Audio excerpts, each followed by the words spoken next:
This is Plant-Based News. I am Peter Wintrip. Today my guest is Brian Rose, host and founder of London Real. How's it going, Brian? Awesome. Thanks for coming to the studio. So I hear you've been challenged with a triathlon on a plant-based diet. Can you tell me about it? Yeah, well, every week I'm here in the studio speaking with some crazy person from around the world. It could be a writer or a fighter or a politician or a rock star or a billionaire. And this guy walked into my studio last year. His name is John Joseph. He's 55, and he's a former punk hardcore guy who's actually been a vegan for 37 years, and he runs Ironman competitions.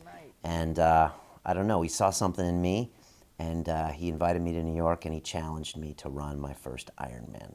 So it happens in 45 days. And have you done anything like this before? No, I'm not an endurance guy at all. I train Brazilian Jiu-Jitsu, Thai boxing, I lift weights, but nothing like, I just don't do endurance, never have. And what about the diet? Plant-based diet, 100%? So, I'll be honest, London Real in the past 6 or 9 months, we've been attracting a lot of people that are plant-based, right? We had Dr. Michael Greger in here, who has that book called How Not to Die, and the cookbook. He's super passionate about plant-based. I love him. He was on. We had James Aspey, who's a vegan activist. And I told my guest booking department, no more vegans, because we had so many in here. And then John Joseph showed up. And what I find interesting is they're so different. So many different personalities, so many different thoughts about the plant-based diet. And so, no, I've never gone 100% plant-based. Look, I was trending, I was open-minded, but I never had the discipline to stay vegetarian, let alone vegan, which is a whole nother ballgame. Obviously you've had Tim Sheaf and Ivana Lynch on as well. Tim Correct. Sheaf you've been friends with for a number of years now, haven't you? Yeah, I had Tim back on the show almost 6 years ago when he had his hair short, and he was really more of just the parkour guy. And then he was always talking to me about plant-based. He used to bring fruit over, those funny smelling fruits you get in Chinatown. Durian. Yeah, and he'd be like, Brian, eat this. And I'm like, okay. And I invited him to my Thanksgiving, and he'd be like, no. And I'm like, why aren't you coming? No love? And I think it's because of the turkey. By the way, we decided to pardon the turkey this year. There will be no turkey served at my Thanksgiving. And so, yeah, I knew Tim for a long time, and Ivana Lynch as well. Luna Lovegood from Harry Potter series. She's got a podcast as well. So, yeah, I think these ideas get in your head, and you process them, and that's probably maybe why I'm on this as well. Sort of like vegan curious almost. But you don't like to use the word vegan, do you? It's plant-based. Yeah, well, even Michael Greger said, vegan tells me what you don't eat, not what you do eat. That's interesting. And obviously, there's people that are vegan activists, and some people say, okay, I'm just eating plants. So I understand there's lots of identities in the community, just like there are in martial arts and broadcasting. So for me, yeah, I'm eating only plants. That's really what I am right now. But that would be a vegan diet. I don't know if I am a vegan. I don't know how I feel about animals and all that. But I think when you eat a lot of plants, you do start to think about what's happening to the animals in a dairy situation or even eating them. So I wouldn't say I'm not thinking about some of the other issues that go on with veganism. So do you feel it's opened your eyes to those things, and maybe after the triathlon you're going to start looking into these things more? Yeah, I'm lucky. Every week I get ideas in my head and we broadcast them out. So, like I said, when James Aspey is talking to me about, holding vigils in front of slaughterhouses, and I'm watching his stuff and I'm listening to what he says, it has to go in one ear.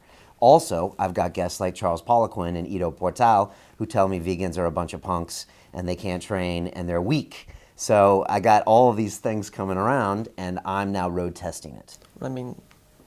Bulletproof Diet's just over there. Yeah. You used to be sponsored by Bulletproof Coffee. You've had which put butter in their coffee, right? Although we put cacao butter in our coffee when we used to serve slightly better, not grass-fed. Just because also I had guests coming over that were vegan, so we would put cacao butter in. It also kept longer. So yeah, Bulletproof Diet he's more into eating meats, but of course he's got a lot of biohacking things that can go both ways. So look, I think it's about a conversation more than anything. I think if you have conversations with people, show them the options, then people open their minds. And the beautiful thing about John Joseph is that he shows a whole nother demographic of people what can be possible, because he's kind of an old school tough guy. Yeah. Last year, Ido Portal, he was your most watched guest, wasn't he? I'm sure, yeah, he was. Of course he was, yeah. And he said he refuses to train with vegans. So when he comes to London, what's going to happen? Well, I guess I won't train with him. You're not going to train with him? No. So look, Ido's fantastic. I love Ido. Obviously, I went to Israel. We made this documentary film with him. At the end of the documentary, he took us to this place in this bazaar market in Tel Aviv. Bazaar, I mean like Bazaar, and it was all meat. And a couple of our guys are vegan, our film crew, and he had like meat lungs and meat brain and meat heart. And I was like, Ito, what are you doing? And so he is one side of the spectrum. I think he actually is joking a lot of the times when he says these things about vegans because he actually trains with them. But I've had a lot of guests on that just categorically say, I don't train with these people. But I think, honestly, they're training with people who just don't have good diets. I don't think it's actually what they're eating. Have you heard of The Game Changers, the new movie that's coming out? Yes. So I know of The Game Changers. I think John Joseph was actually in little bits of it, although I don't think he's in the final movie. I've been watching it. It looks interesting from what I've seen so far. So yeah, it looks interesting. And What the Health, have you seen? You know, I know John's in that. He keeps asking me to watch it. I haven't watched that. I watched Cowspiracy. You watched Cowspiracy though? Yeah, I watched Cowspiracy, of course. Sort of linking onto that, are you supplementing at all with B12 or any other supplements alongside your training? So, look, it's a great question. I've been super focused on, obviously, making the movie, making the series Iron Mind, getting my training in. I am eating a fairly well-balanced diet. I am supplementing with some plant-based protein powders. I have a whole rigorous thing of just normal supplements like magnesiums and all these other vitamins that I take. But I probably should be looking a little bit closer. I just sent my hair in to my hair doctor to be sampled, so he's going to run the numbers and come back to me in the next few weeks. But I think I need to be thinking more about my nutrition. I might actually get Timothy Sheaf in here and a few other people to just check me. So, because I'm about 5 weeks in, maybe 6 weeks in right now, plant-based. And obviously, how are you actually feeling about it? Like, regardless of your lab reports, like, how do you feel? I feel great. I really do. I mean, when I put my mind to something, I just do it. So like, if they're like, do you miss meat? It's like, no, because I'm not allowed to have meat. So why do I worry about it? So I just go forward. I've got an amazing woman at home who's just completely turned the kitchen upside down, and she's just cooking plants. So this morning she got up early. She makes me tofu scramble burritos. She's making me these pancakes that I eat every day. I'm training a lot, and I have a tendency not to eat. So now I eat anything in sight that, of course, is a plant. And there's lots of great options. So I feel great. It's all good. Will I keep it up after May 20th? I don't know. We'll see. Maybe. So you've got your family on board as well as some of the guys here at London Real. You know, London Real is early adopters. Like everybody here, I mean, the team here, like they're amazing, incredible people. They're forward thinking. And I mean, half the staff here was vegan even a year ago. So yeah, they're all on board. If you look at our cupboards, it's all plants. So it's easy to do when you're in an environment of people that support you. And now pretty much my family's gone plant-based as well. I mean, even my kids. Like I saw an egg the other day and I was like, what the hell is that? So yeah, we're getting there. And obviously you haven't actually had that long really to train for this, have you? What was it, 90 days? Yeah, so I've got 45 days left. So I've had about 2 months to train. So it's just been a huge learning process. It's been, very uncomfortable. And it's just volume. That's what an Ironman is. It's putting in volume. What sort of training is this? A lot of endurance training, like zone 2, threshold? What sort of things are you doing? Yeah, so I have a Garmin watch that I wear normally, not this thing that tracks my heart rate. And I've got a trainer that's training me and John Joseph. Her name's Samantha Murphy. And so she gets all my data every single day. And she has me doing, I think, about 14 workouts per week. So today is bike day and run day. So I'll be an hour on the bike up into, I don't know, probably zone 2, maybe touching, probably zone 3, and then going right afterwards to about 50 minutes on the treadmill for the transition where your legs feel like jelly, and then just getting on there and being uncomfortable. And then the next day is a swim. On Saturday, I'm running 22K. On Sunday, I'm biking 70K, and then we back into swim on Monday. And then I try to get some break dancing in and some hand balancing to have some fun. And that's what my training's like. So yeah, intense. And the bike, you said, is the thing you struggle with the most? Man, I have a hard time with the bike, I'll be honest. It's, we all rode bikes as kids and they're fun, but when you're riding it for an endurance race, like it's business. You got to get on that thing and pump until your heart rate's high, your legs. I'm very stationary. It only relies on a few muscles. So to get my heart rate... You have to work a lot harder than if you're running. Running, your heart rate skyrockets, doesn't it? Exactly. And so I struggle. And some days, if my head isn't into it, it's just hard to really get into it. And then you put yourself on a bike with traffic and people around, then it's hard. So honestly, this weekend's a big test for me to see if I can go do 70K, and it doesn't take me like 7 hours. And yeah, it's been a struggle. Yeah, and obviously John Joseph is one who's challenged you to do this. Do you feel as if he's sort of like being your mentor? Do you feel like he's got something to teach you? Because he's expressed a number of times that he feels like there's something in you which he's sort of wanting to get out of you as such. So Yeah. what's the sort of the relationship like with you, the dynamic, what's it like? You know, people ask me about mentors all the time because I've been fortunate to have quite a few here. The beautiful thing about a mentor relationship is don't use the M word. So I get people all the time say, Brian, will you be my mentor? And my friend Tim Ferriss says the same thing. And his first reaction is, no, I don't have the time. So I meet people that teach me things. And whether it's Dorian Yates or Ido Portal or Dan Pena, the $50 billion man, John's one of those guys. And I think he saw in me a chance to be a teacher. Because let's be honest, being a teacher is a beautiful thing as well. I have lots of students and I love that role. So yeah, I think John saw something in me. He knew I had issues in New York. Tell your mind who the fuck is boss. I need a fucking answer. What's it gonna be? And I needed to maybe go back to them and talk about them and deal with them. And I think he saw the Iron Man as a perfect opportunity to use it as a force to kind of get me to go inside or go into your brain. I mean, you know, you do ultras. Yeah, you're spending a lot of time by yourself, you're pushing yourself, and you really strip down all emotional, mental barriers. It's sort of just like, it's almost like a primal state, really. It's weird how to get more into your brain, you actually go into the body. And I've had a guest here named Elliot Hulse who says the body is the mind. And our movie with Ido Portal said pretty much the same thing. And so you can actually use your body as a tool to access parts of your mind and spirit that you never found possible. As a matter of fact, it's the only way to access some of those things. So yeah, that's what I think John's doing. He's definitely a mentor. He's what, 8 years older than me? Big brother. Yeah, he's like a big brother. And you know, John's got a really rough past, you know, and so maybe this is his way of connecting with humans, you know. I was going to link on to that. I mean, obviously, John's been vegan for years, and veganism and plant-based living is sort of just like exploding at the minute. Do you feel like you doing this has sort of come about at the right time? Like, veganism's bigger than ever. I think the other day a study came out saying about 7% of the UK now identifies as vegan. I'm not sure how accurate that is, but do you feel like you're already sort of getting on the wave as such, as it's just exploding?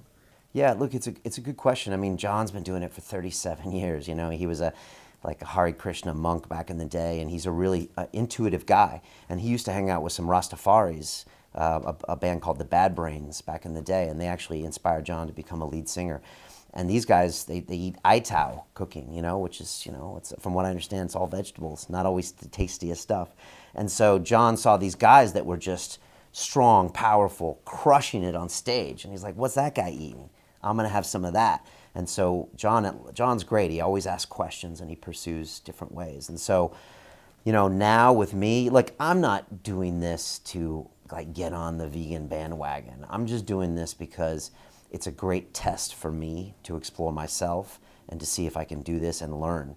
And I'm learning so much about myself and food. Like, I'm tasting food differently for the first time. It's amazing. Like, you know, when you, Tim Ferriss said this to me as well, when you give yourself constraints, that's how great art is made. And so for us, it's two people in a studio, there's no edits. You got 2 hours, talk. What can you make with that? Same with this. Now you got no meat in your life, no dairy. What can you make with that? I'm actually falling in love with food again.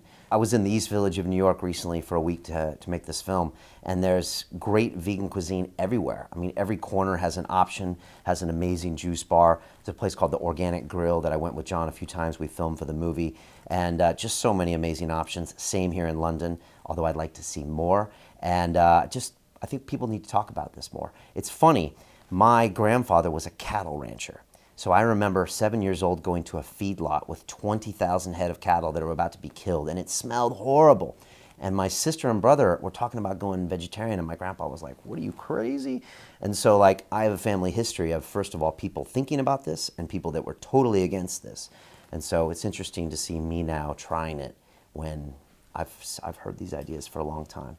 And it's been good. So you seem to have the two extremes, like in your guests as well. You have guests who say plant-based veganism is, you know, it's ideal, and then others saying you can't do it, it's impossible.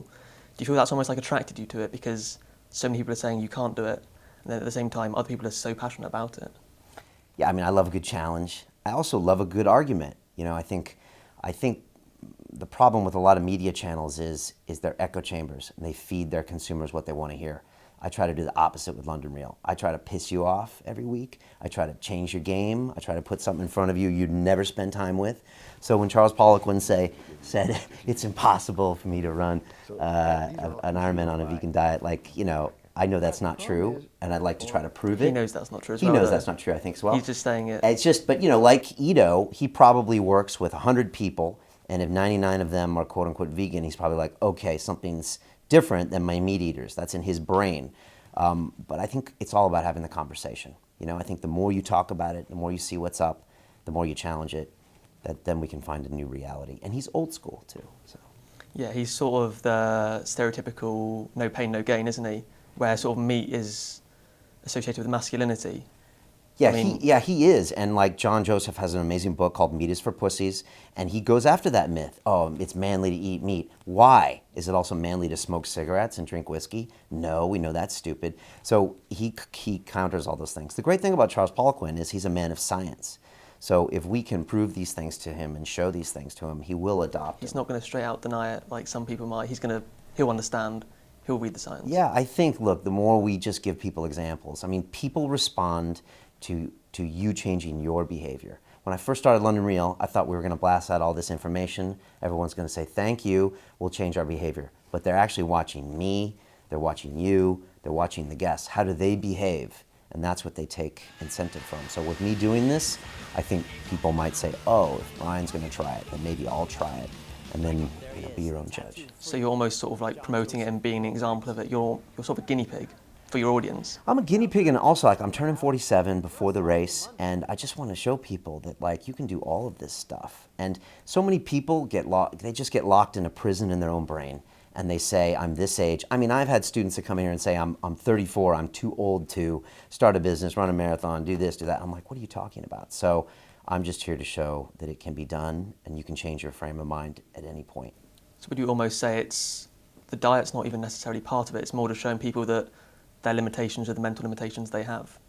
Is that more of what's going on here? Yeah, I mean, I think limitations are a fantastic way to explore who you are. So I think the diet is that, but I think the diet's more than that. I think, you know, what you put inside of you is a big part of who you are. So there's more to it, because I feel different. I do feel better on this diet, and I feel like I'm doing something right. So, I mean, it's just as important what you put in your brain, like what you're watching and listening to, as what you put in your mouth. And so, yeah, I think being aware of that is important. And what sort of things are you putting into your body? Like what sort of does like a standard day of eating look like for you? Great question. So this morning, like I said, I've got some plant-based protein powder that I'm having just in case, because I'm doing so much training, I might need some muscle rebuild.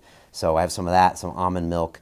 My missus makes me tofu scramble breakfast burritos with like black beans, gluten-free. Then she cooks up a bunch of pancakes with like some tofu protein in there with maple syrup and bananas. I've actually gained a kilo in the last few weeks. I eat like falafel, hummus. She makes like a mean vegan spaghetti bolognese. She's just super creative. So I've got actually tons of options. I've got too much food around here. Because it's the sort of thing of people eat 3 types of meat most of the time, and then there's like thousands of edible plants, but people say veganism's restrictive or plant-based diets are restrictive. Do you feel that you're just exploring food more and more? Yeah, I'm learning more about all these wonderful tastes out there that I had forgot. I think when you're a meat eater, you focus on the meat. So, oh, I have chicken, oh, the salmon is this, but you forget these plants have these wonderful flavors and textures, and I've always loved black beans, and dal, I'm a huge fan of dal. I could eat that for days, and it's nice to go into these other pieces. If I ever bring any meat back, which I don't know if I will, I think it will be in complement to all these wonderful plants out there, because, yeah, I've learned so much. But you must be proactive about your food, because I've found where I haven't planned, and I'm looking around, and I just start getting grumpy, because I need to eat clean as well. I can't just eat. Especially with all your training, if you're not eating, then, you know, you're not refueling your body, you're going to be tired, you're going to get injured. So, I mean, that's a really big part of what you're doing is the eating as well as the training. Super. I mean, I'm on a seafood diet right now. Are you? I seafood and I eat it. So, except there's no fish involved. But any seaweed? I like seaweed, but I haven't had some recently, so I should. But I'm eating all the time, because like I'm eating for the next workout. After I'm done working out, I'm recovering and eating for the next workout. So yeah. I mean, what would you say to people who are wanting to start a plant-based diet? I mean, do you have any advice for them? Because I mean, it's everywhere now, but. Yeah. So You know, I actually, I teach a course for a bunch of my students called the Life Accelerator, and I ask them to change their diet for a week, and I just say go one day vegan or vegetarian and just explore what it's like for the day. So try a day to start, and then I know there's things like the 22-day challenge and things, but just try one day and see what it's like. It's probably not what you think it is. Also, with apps like Happy Cow and stuff like that, you can be shocked and surprised by how amazing it is. So pick a Monday, maybe your next Monday, and go plant-based. And that's what we're doing with the series Iron Mind. It's not really about me, it's about you going out there and trying to swim, trying to bike ride, trying to run, and trying going plant-based for a day or 2 days or a week and be surprised at what's going out there. And if you can do all that, what else can you do? So just try that. So that's what I would say to everybody. There's options everywhere right now. Amazon Fresh, no matter where you live, you can do it. And obviously linking back to the race, are you going to be completing the whole race alongside John Joseph, or are you going to be going sort of at your own pace? So I haven't told John this, but I'm going to beat his ass. Oh, is this a PBN exclusive? It is, actually. And so, yeah, I'm planning to smoke that old man and beat him at the finish line. But look, John has finished 9 full Ironmans, including the one in Kona, Kauai, which is the one that it has like lava fields and crosswinds. And I mean, he did a swim for the New York one where there was like a dead body floating in the water. Like, just like he's been in horrible conditions. And so, I think John is going to try to stay with me on the race, which I actually hope he doesn't do, because he's probably going to be like, come on, Brian, let's go. And I'll be like, why don't you just leave me alone so I can finish my race? But I bet he's going to be with me, which probably means he's going to push me the whole way. So that should be really interesting. So yeah, I think we'll probably finish together, but I don't know. So obviously it'd be nice to have someone near you in the swim, because the swim is probably the hardest part of the race. Many people have like panic attacks before they even start. Yeah. So I asked my trainer, Samantha Murphy, I said, do people die on the swim? And she said, no, Brian, don't worry about it. They're just having heart attacks. And so, and she said, it's mostly men your age. And so, look, in New York, John put me through what he calls the mosh pit in the water. And so he took me to a pool and he started punching me in the head and pulling me down by my legs. He ripped my goggles off and he was pushing me. He said, look, you don't get your own lane, there's going to be 3,000 people in the water. So I'm already getting used to having people around me and bumping into them. But also, I've been swimming in a pool. I got to get out to the open water where I can, when you can't see in front of you. And you're not getting to push off at each end. Yeah, you can't push off. And then everybody there is a stressed state, right? So it's, if your anxiety, hopefully I can try to lower my anxiety a little bit. But everybody else is freaking out. So they're probably not thinking about you when they're hammering by you. So, but I don't know if having John near me is going to help there. So look, I just want to go get my swim on. My swim's actually coming along. If I can just execute it, it's all about remaining calm, I think, the whole time. And that's what I have to do, and stay in a good attitude. I've had a few days on the bike where I got so pissed off. I was just like, you're not meeting the numbers that you're meant to be, are you? Yeah, I that can't get my heart rate up. I'm pissed off. I'm almost like texting my trainer, this sucks. Why isn't this working? Something's wrong, and I just get in my head and I want to quit. So I got to not do that. So I just got to keep practicing. Because John's a big advocate of positive mental attitude, isn't he? Yeah. It's so is that something which you're trying to? Is that his next book? Yeah, it's called PMA. Is that something you're trying to adopt during this process as well, to sort of get the full experience? Look, I've always been into positivity. Like everything we do around here, I'm always looking for what I can learn from people in a positive way. But when you're on that bike, after you've been on a run and a swim, sometimes it's hard to stay positive. So yeah, I'm trying to go in there and just being like, okay, let's get this done. It's amazing. When you're in the right frame of mind, you know this from running, you can go probably 200K. Flow state almost. Yeah, when you're in the wrong state of mind, it's hard to go 2K because you're just like, what am I doing? This sucks. And so my trainer said, she said, you'll see people that are fitter than you there that'll quit. Like you'll see 25-year-old guys that look, you know, ripped, that'll stop because they'll get mad about something and angry about their bike not working. So much of it's mental, isn't it? It's 90% mental, really. Which is great, but if you, yeah, so it's great to know. Now, can I get my state there? But I've got a lot on the line here. I've got a lot of people I don't want to let down, including John. And so, yeah, I will be as prepared as possible. And then they always say, have fun on the day of the race. So and try and enjoy it. I'll try to have fun. So coming to the end now, how can people follow along with your journey? We've obviously got Iron Mind, which is a really good series. I'd recommend everyone watching that. It's quite emotional. I won't give anything away because people can watch that themselves, but where can people find you? Yeah, so we are London Real. It's what I do every week. We have incredible guests in this studio that we broadcast for free around the world. And the series is called Iron Mind. And so it's a weekly series going right up to the race which will be made into a movie later. And so they can go watch that at londonreal.tv/Iron Mind, like this. And there's a new episode out every 7 days. You get to meet John Joseph, the trip to New York. And yeah, it gets emotional because this race pushes you to the limits. And I get to go see some old demons of mine in New York City. And it gets pretty exciting. So yeah, that's us. And like I said, the movie will come out soon. And just support us. We got a group on Facebook. And again, I'm asking people just to try. Go run, go swim, go do one of these events, and then try going plant-based for a day and join me on this journey. Amazing. Well, thanks for inviting us over here. I really appreciate it. So yeah, good luck with the race. No, thank you very much, and respect to everything you guys do. Really appreciate all the content you put out there. Trust me, I know how hard it is making video content. You guys put out a ton of it. You guys have an amazing channel, so props to you guys for what you do. Awesome. Cool, man.